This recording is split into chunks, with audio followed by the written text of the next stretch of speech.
नमस्कार dear students, मैं Ayodhya Prasad Mishra, assistant professor BEd संकाय संत तुलसीदास पीजी कॉलेज कादीपुर सुल्तान। डियर स्टूडेंट्स, आज हम अपनी इस यूट्यूब वीडियो की कड़ी में एक महत्वपूर्ण टॉपिक शिक्षा मनोविज्ञान की अध्ययन विधियां, मेथड्स ऑफ एजुकेशनल साइकोलॉजी के विषय में अध्ययन अध्यापन करेंगे। डियर स्टूडेंट्स, जैसा कि हम लोग जानते हैं, शिक्षा मनोविज्ञान एक व्यवहारिक विज्ञान है। स्वाभाविक सी बात है, व्यवहारिक मनोविज्ञान होने के कारण या व्यवहारिक विज्ञान होने के कारण इसके अध्ययन में अनेक वैज्ञानिक विधियों का प्रयोग किया जाता है। वैज्ञानिक विधि क्या होती है? जिसको अनेक मनोवैज्ञानिकों ने अपने शब्दों में परिभाषित किया है और हमने यहां पर जॉर्ज ए लुंडबर्ग की परिभाषा को उद्धृत किए हैं। इनके शब्दों में सामाजिक मनोवैज्ञानिकों में यह विश्वास पुष्ट हो गया है कि उनके सम्मुख जो समस्याएं हैं उनका हल यदि होना है तो सामाजिक घटनाओं के निष्पक्ष एवं व्यवस्थित निरीक्षण, सत्यापन, वर्गीकरण तथा विश्लेषण द्वारा ही होगा। ठोस एवं सफल होने के कारण ऐसे दृष्टिकोण को वैज्ञानिक पद्धति कहते हैं।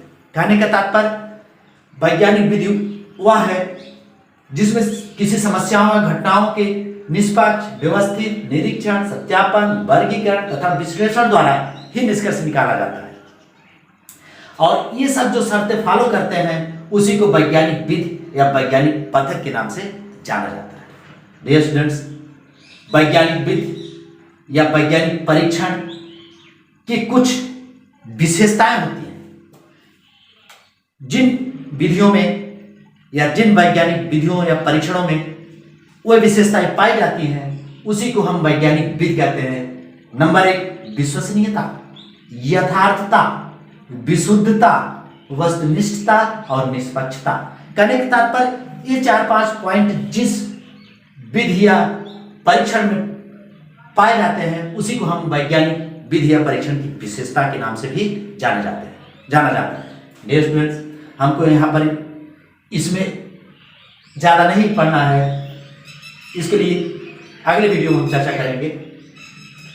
आज हम सिर्फ शिक्षा मनोविज्ञान की विधियां या विधियों के विषय में ही चर्चा करेंगे। डियर स्टूडेंट्स, अगर हम देखें शिक्षा मनोविज्ञान को मोटे तौर पे 2 भागों में या शिक्षा मनोविज्ञान की विधियों को हम 2 भागों में डिवाइड कर सकते हैं। नंबर 1, आत्मगत या आत्मनिष्ठ विधि। इसमें किसी व्यक्ति द्वारा स्वयं निरीक्षण करके उसका विश्लेषण और निष्कर्ष निकाला जाता है।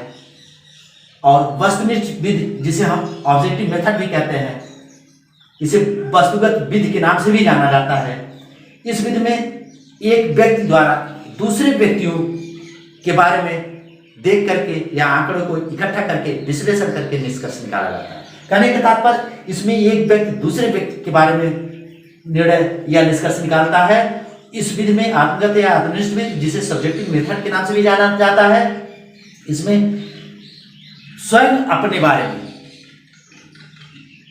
पूर्व अनुभव या याद करके डाटा संकलन करके विश्लेषण करके निष्कर्ष निकालता है।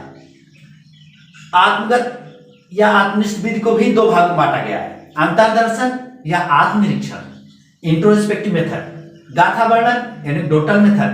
कहने का तात्पर्य अंतर्दर्शन या आत्मनिरीक्षण।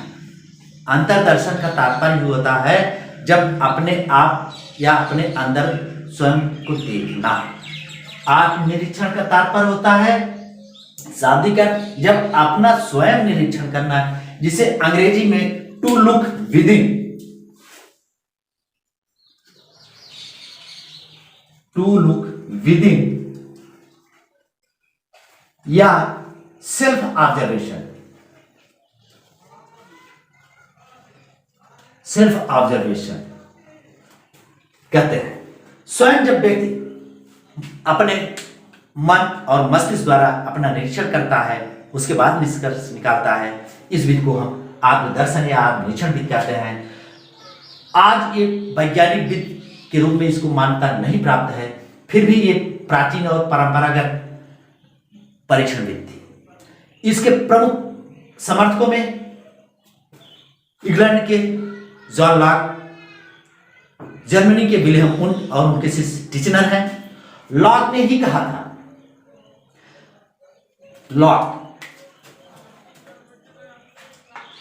जॉन लॉक ने कहा था बालकों का मस्तिष्क कोरा कागज होता है, उस पर जिस प्रकार का भी छाप हम डालेंगे वो स्पष्ट छप जाएगा या उसके मस्तिष्क पर वही छाप पड़ेगी। इसके बाद आता है गाथा वर्णन, एनेक्डोटल मेथड। गाथा वर्णन में डियर स्टूडेंट्स पूर्व अनुभव या व्यवहार का लेखा तैयार करना है। इसमें व्यक्ति अपने किसी पूर्व अनुभव का जब स्वयं लेखा तैयार करता है, उसका विश्लेषण करता है, उसके बाद निष्कर्ष निकालता है। इस विधि को गाथा वर्णन या एनेक्डोटल मेथड के नाम से भी जाना जाता है। दूसरी प्रमुख विधि के अंतर्गत वस्तुनिष्ठ विधियां या वस्तुगत विधियां, जिसे ऑब्जेक्टिव मेथड भी कहते हैं, इसके अंतर्गत अनेक विधियों का अध्ययन किया जाता है, जिसमें नंबर 1 है प्रयोगात्मक विधि, जिसे हम एक्सपेरिमेंटल मेथड भी कहते हैं। प्रयोगात्मक विधि आज एक प्रमुख रूप से इसी विधि का प्रयोग किया जाता है। इसमें पूर्व निर्धारित दशाओं में मानव व्यवहार का अध्ययन करना, अर्थात कृत्रिम पर्यावरण में या कृत्रिम अवस्था में जब मानव के व्यवहारों का अध्ययन किया जाता है, मानव के व्यवहारों के साथ साथ इन्हें पशु और पक्षियों के व्यवहारों का अध्ययन करके निष्कर्ष निकाला जाता है और इस विधि द्वारा निकाला गया निष्कर्ष विश्वसनीय होता है और इसकी जांच संभव भी होती है और इसका निष्कर्ष विश्वसनीय भी होता है। नेक्स्ट पॉइंट निरीक्षण विधि, जिसे हम ऑब्जर्वेशन या बहिर्दर्शन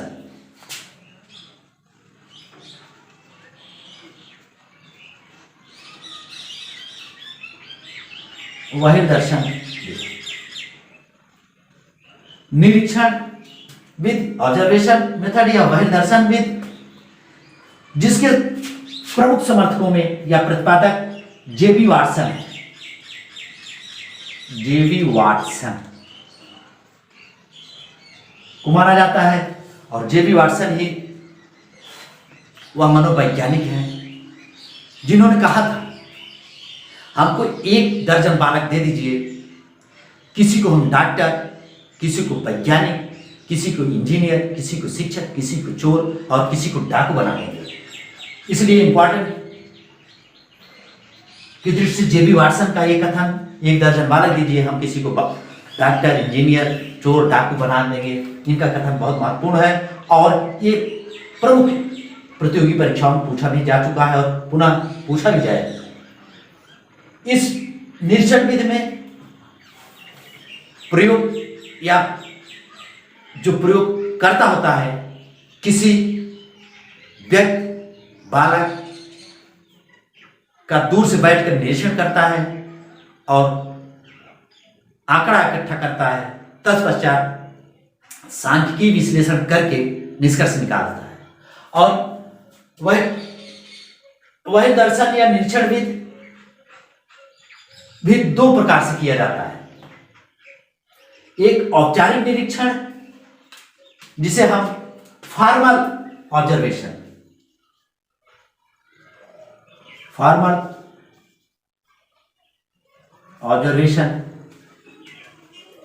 और दूसरा है इनफॉर्मल एजुकेशन, इनफॉर्मल ऑब्जर्वेशन, अर्थात औपचारिक निरीक्षण, अनौपचारिक निरीक्षण। औपचारिक निरीक्षण जब निश्चित स्थान पर और निश्चित समय तक निरीक्षण करके निष्कर्ष निकाला जाता है, उसे औपचारिक निरीक्षण। और इनफॉर्मल एजुकेशन, इनफॉर्मल ऑब्जर्वेशन उसे कहते हैं जो अनियंत्रित दशाओं में किया जाता है और कहीं भी इसका निरीक्षण करके निष्कर्ष निकाला जाता है। इसके द्वारा एक शिक्षक अपने छात्रों का निरीक्षण करता है और निष्कर्ष निकालता है। नेक्स्ट पॉइंट रूम में जीवन इतिहास केस हिस्ट्री मेथड, जब किसी व्यक्ति का पूर्व में किए गए कार्यों के बारे में जानकारी की जाती है या किसी समस्याग्रस्त व्यक्ति का केस स्टडी करके यह निष्कर्ष निकाला जाता है कि इन समस्याओं की जड़ क्या है और इसको किस प्रकार दूर किया जाए। इस प्रकार में जो विधि या जिस विधि का प्रयोग किया जाता है उसे जीवन इतिहास विधि या केस हिस्ट्री के नाम से जाना जाता है। इस विधि का उद्देश्य व्यक्ति के विशिष्ट व्यवहारों का अध्ययन करना और उनका व्यवहार परिवर्तन करना होता है। डियर स्टूडेंट्स, नेक्स्ट विधि के रूप में हम देखेंगे उपचारात्मक विधि, क्लिनिकल मेथड। डियर स्टूडेंट्स, आचरण संबंधी जटिलताओं का अध्ययन करके आचरण को परिशोधन और मार्गांतरीकरण इस विधि के द्वारा किया जाता है। इसमें व्यक्ति के व्यवहार में हुए परिवर्तन के कारणों का अध्ययन किया जाता है, पुनः उनके व्यवहारों को प्यूरिफिकेशन और मार्गांतरीकरण किया जाता है। इसलिए क्लिनिकल मनोविज्ञान में इस विधि का सबसे ज्यादा महत्व है। नेक्स्ट पॉइंट, मनोविश्लेषण विधि, जिसे साइको एनालिटिक मेथड के नाम से भी जाना जाता है। डियर स्टूडेंट्स, जैसा कि हम लोग जानते हैं मनोविश्लेषण विधि के प्रतिपादक वियना के फ्रायड महोदय को माना जाता है या महोदय हैं, फ्रायड महोदय हैं। इनके अनुसार व्यक्तियों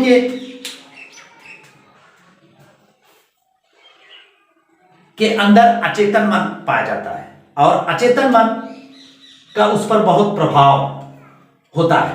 अचेतन मन,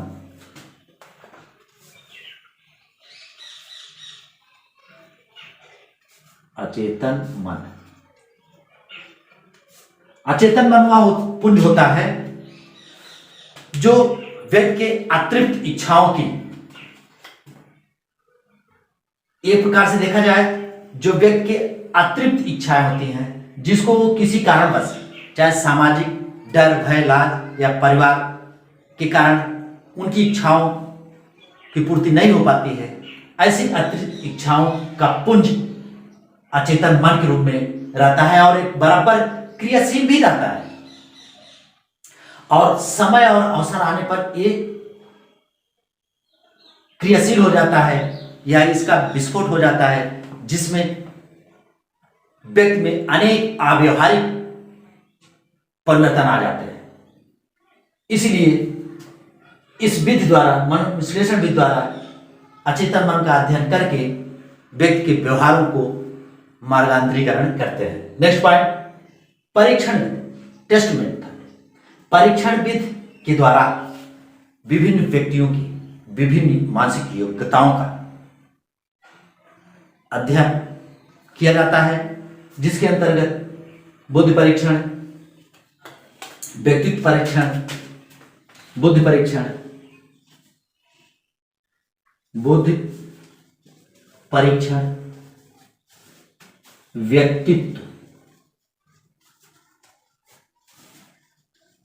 परीक्षण, अभिक्षमता परीक्षण आदि मानसिक शक्तियों का मापन परीक्षण विधि या टेस्ट मेथड के माध्यम से किया जाता है। नेक्स्ट है साक्षात्कार विधि, इंटरव्यू मेथड। साक्षात्कार किसी विषय पर औपचारिक वार्तालाप ही साक्षात्कार है। जब इस या ये कहें जब दो व्यक्ति किसी समस्या पर आमने सामने बैठकर निश्चित बिंदुओं पर वार्तालाप करते हैं या विषय से संबंधित प्रश्नों को पूछते हैं और उसका उत्तर प्राप्त करते हैं, इस विधि को साक्षात्कार विधि के नाम से भी जाना जाता है। इसमें व्यक्ति से मिलकर उनकी समस्याओं के बारे में जाना जाता है, उसके बाद तथ्य इकट्ठा करके उनका विश्लेषण करके निष्कर्ष निकाला जाता है। नेक्स्ट पॉइंट, प्रश्नावली विधि, जिसे हम क्वेश्चनेयर मेथड के नाम से भी जाना जाता है। किसी भी सामाजिक समस्याओं या व्यवस्थाओं के बारे में जब उससे संबंधित प्रश्नों की एक सूची तैयार की जाती है या एक माला तैयार की जाती है, उसी को प्रश्नावली कहते हैं। और इस प्रश्नावली के माध्यम से उस समस्या से संबंधित प्रश्नों के उत्तर प्राप्त किए जाते हैं। उदाहरण के रूप में अगर देखेंगे, राधाकृष्णन कमीशन,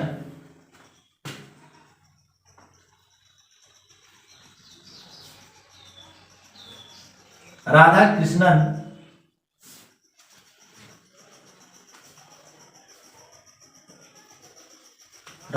कमीशन ने शिक्षा से संबंधित अनेक प्रश्नों को एक प्रश्नावली के माध्यम से संकलन करके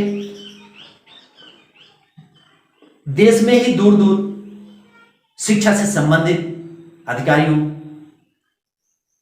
अध्यापकों, विश्वविद्यालयों के कुलपतियों के पास भेजा था और प्राप्त उत्तरों के माध्यम से भारतीय शिक्षा के विषय में प्रारूप तैयार किया था। कहने के तात्पर्य, प्रश्नावली विधि के माध्यम से प्रश्नों से समस्या से संबंधित प्रश्नों को बनाया जाता है और उसका उत्तर प्राप्त किया जाता है।